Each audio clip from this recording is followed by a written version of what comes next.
الحمد لله رب العالمين والعاقبة للمتقين. أما بعد، أعوذ بالله من الشيطان الرجيم. بسم الله الرحمن الرحيم. وقال يا أيها الذين آمنوا أطيعوا الله وأطيعوا الرسول وأولي الأمر منكم. وقال الله تبارك وتعالى في الكلام المجيد والفرقان الحميد: أرأيت الذي يكذب بالدين فذلك الذي يدع اليتيم ولا يحض على طعام المسكين. وقال النبي صلى الله عليه وسلم: إن خير الحديث كتاب الله وخير الهدي هدي محمد صلى الله عليه وسلم وشر الأمور محدثاتها بدعة وكل بدعة ضلالة وكل ضلالة في النار. أو كما قال عليه الصلاة والسلام: اللهم صل على سيدنا ومولانا محمد النبي الأمي وعلى آله وسلم تسلیما. عزیز بھائیو، میں نے آپ حضرات کے سامنے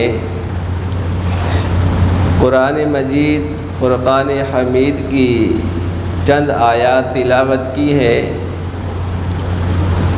اللہ رب العزت سے دعا ہے کہ ان کا ترجمہ و مفہوم درست طریقے سے بیان کرنے کی توفیق عطا فرمائے اور ہم سب کو فرمان الہی پہ عمل کرنے کی توفیق عطا فرمائے. میرے بھائیوں، کوئی لمبی چوڑی بات نہیں ہے، مختصر بات ہے. اللہ رب العزت قرآن میں فرماتا ہے: یا ایھا الذین آمنوا اطیعوا اللہ واطیعوا الرسول واولی الامر منکم. ترجمہ یہ ہے: اے ایمان والو، اطیعوا اللہ، اطاعت کرو اللہ کی، واطیعوا الرسول، اور اطاعت کرو رسول کی، وَأُولِي الْأَمْرِ مِنْكُمْ، اور وہ امراء، وہ بادشاہ، وہ امیر جو تم میں سے تمہارے اوپر مقرر کیے گئے ہیں، ان کی اطاعت کرو. یہ کون حکم دے رہا ہے؟ اللہ تبارک و تعالی. اور اس آیت کے اندر اللہ رب العزت نے دو چیزوں کی طرف اشارہ فرمایا ہے. ایک ہے حقوق اللہ اور ایک ہے حقوق العباد. حقوق اللہ توحید ہے، نماز ہے، روزہ، حج، زکوٰۃ، یہ چیزیں جو ہیں حقوق اللہ میں آتی ہیں. اور اس کے علاوہ جو انسان کے ساتھ تعلق ہے، واسطہ ہے، روزمرہ کے معاملات ہیں، یہ حقوق العباد میں آتے ہیں. تھوڑی سی وضاحت کرتا ہوں حقوق اللہ کی. اللہ رب العزت کے جو حقوق ہیں وہ ہم پر فرض کیے گئے ہیں، ان کو ادا کرنا ضروری ہے، ان کے علاوہ کوئی چارہ نہیں ہے. اللہ رب العزت قرآن میں فرماتا ہے: لَقَدْ خَلَقْنَا الْإِنسَانَ فِي أَحْسَنِ تَقْوِيمٍ. انسان کے ذہن میں تو آتا ہے کہ بھائی میں کسی کی اطاعت کیوں کروں، میں کسی کا شکریہ ادا کیوں کروں، کسی کا احسان کیوں مانوں. تو اللہ فرما رہا ہے لقد خلقنا الانسان فی احسن تقویم، البتہ تحقیق ہم نے انسان کو پیدا کیا، بنایا بہترین سانچے میں، یعنی انسان کو خوبصورت بنایا اللہ رب العزت نے۔ جب انسان کے جو اعضاء ہیں اللہ رب العزت نے ہر ایک کو خوبصورت بنایا، ہر ایک کو اس کے مقام پہ رکھا، تو اللہ رب العزت کے شکر کرنے کے لیے ہمارے لیے یہی وجہ کافی ہے کہ اللہ رب العزت نے ہمیں ایک ایسا دماغ دیا ہے جو پوری دنیا کو اپنے اندر سمائے ہوئے ہے۔ اس دماغ کے ساتھ آپ اچھا بھی سوچتے ہیں، برا بھی سوچتے ہیں، اپنے جو روزمرہ کے معاملات ہیں ان کو بھی سوچتے ہیں۔ تو یہ کس نے دیا؟ تھوڑا سا ذوق کو تازہ کیا کریں، بات کو سمجھا کریں، بات کو سنا کریں۔ یہ اللہ رب العزت نے جو فرمایا ہے قرآن میں کہ میں نے انسان کو بہترین سانچے میں ڈھالا ہے، بہترین طریقہ سے پیدا کیا ہے۔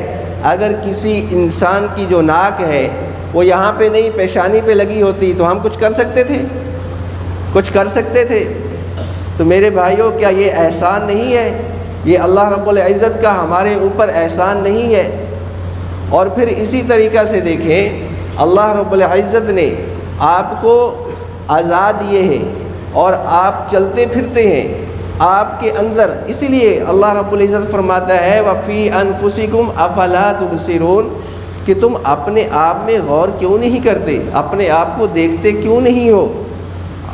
انسان جو ہے بغیر سٹیرنگ کے ادھر کو جانا چاہے دائیں طرف مڑ جاتا ہے، بائیں طرف مڑنا چاہے بائیں جانے مڑ جاتا ہے، سیدھا جانا چاہے سیدھا چلا جاتا ہے، رکنا چاہے رک جاتا ہے۔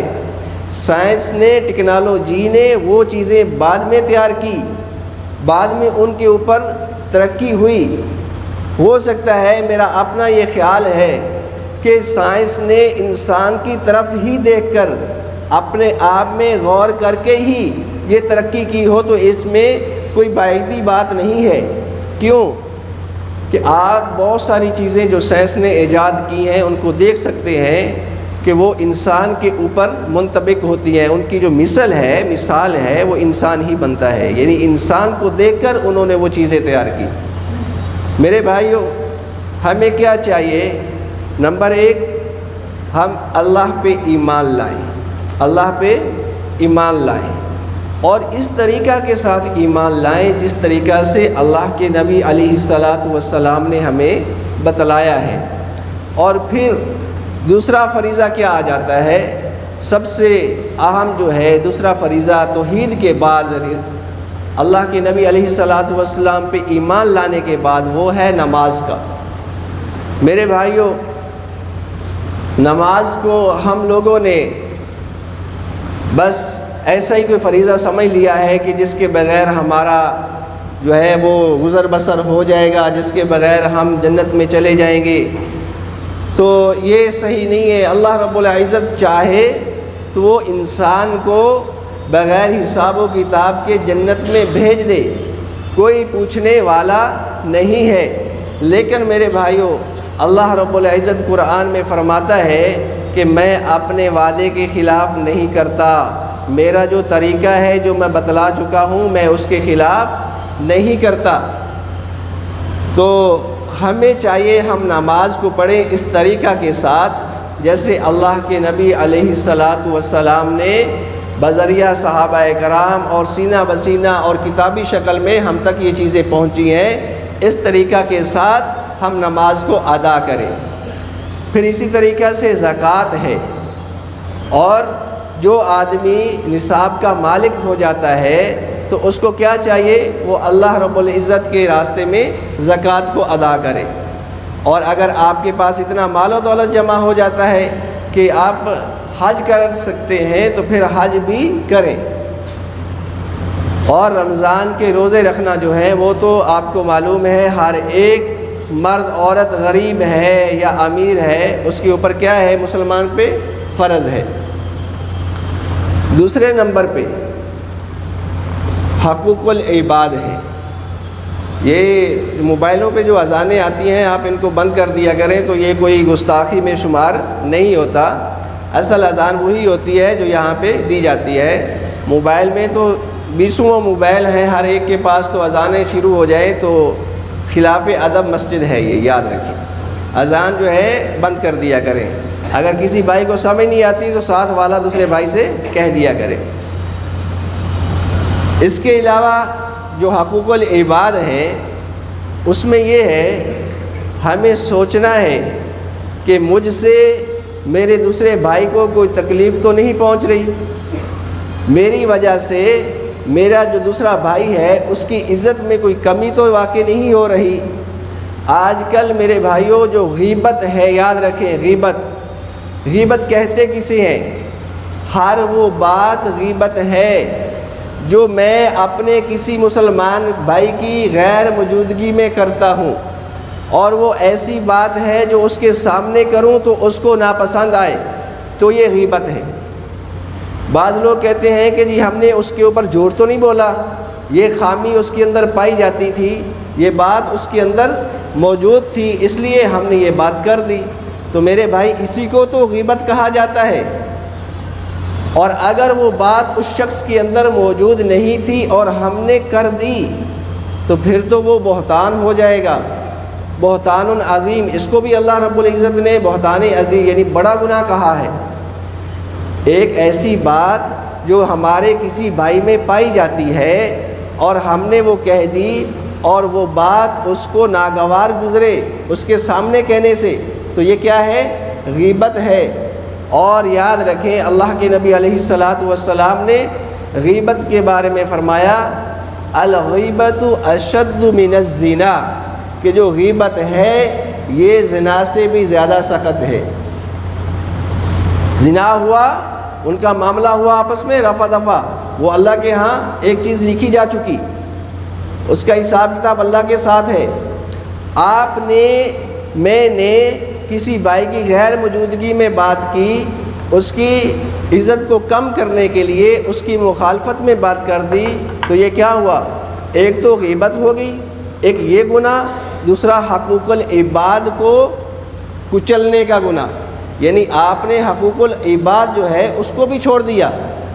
آپ کے اوپر اپنے بھائی کا حق تھا کہ آپ اس کے لیے کار خیر کرتے، اچھی بات کرتے، تو ہم نے کیا کر دیا؟ گناہ کر دیا۔ پھر اسی طریقہ سے میرے بھائیوں،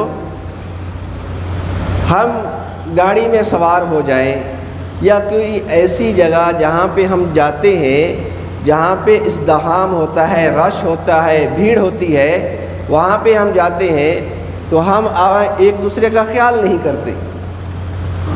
آدمی آ رہا ہے، آگے آنا چاہتا ہے، اس کی نظر آگے والی جگہ پہ ہے، نیچے نہیں دیکھ رہا، اپنے بھائی کو پاؤں مار دیتا ہے، پھر اس کے بعد اس کے اوپر ہاتھ رکھ رہا ہے۔ تو میرے بھائیوں، یہ پہلے ہی ہمیں چاہیے کہ ہم نظر رکھیں، ہم نیچے دیکھیں۔ جب ہم یہ دیکھیں گے تو پھر اس کے بعد کیا ہوگا کہ ہم سے وہ غلطی سرزد ہی نہیں ہوگی۔ لیکن پھر بھی انسان ہے، خطا ہو جاتی ہے۔ اگر کوئی جرم ہو جاتا ہے، کوئی قصوروار ہو جاتا ہے، تو اس کو چاہیے اپنی آنکھیں بند ہونے سے پہلے یعنی موت آنے سے پہلے وہ کیا کر لے؟ وہ اپنے معاملات کو رفع دفع کر لے، صاف کر لے، اپنے بھائی سے معافی مانگ لے۔ اس میں کوئی ایسا حرج نہیں ہے۔ اگر کوئی بھائی ایسا ہے کہ جس نے کسی کی غیبت کی ہے، کسی کی غیبت کی ہے، کسی کا حق تلف کیا ہے، تو وہ اس سے کیا کر سکتا ہے؟ معاذرت کر سکتا ہے، اس سے معافی مانگ سکتا ہے کہ بھائی مجھ سے یہ گناہ ہو گیا، تو مجھے اللہ کی رضا کے لیے معاف فرما دے، معاف کر دے۔ تو وہ اگر معاف نہیں کرتا تو اصرار کرو، وگرنہ اللہ تعالیٰ معاف کرنے والا ہے۔ اور اسی طریقے سے قرض ہے تو اس کو بھی ادا کرنا چاہیے۔ قرض ایک ایسی بیماری ہے، شہید جو ہوتا ہے نا، اس کو ہر ایک گناہ معاف کر دیا جاتا ہے، لیکن قرض اس کو بھی معاف نہیں ہوتا، قرض اس کو بھی معاف نہیں ہوتا۔ تو اس لیے میرے بھائیوں، حقوق اللہ اور حقوق العباد جو ہے ان کے بارے میں نے مختصر بات کی ہے، تو ہمیں چاہیے کہ ہم ان کو پہچانیں، ان کو جانچیں اور ان کے اوپر عمل کریں۔ اللہ تعالی ہمیں عمل کی توفیق عطا فرمائے۔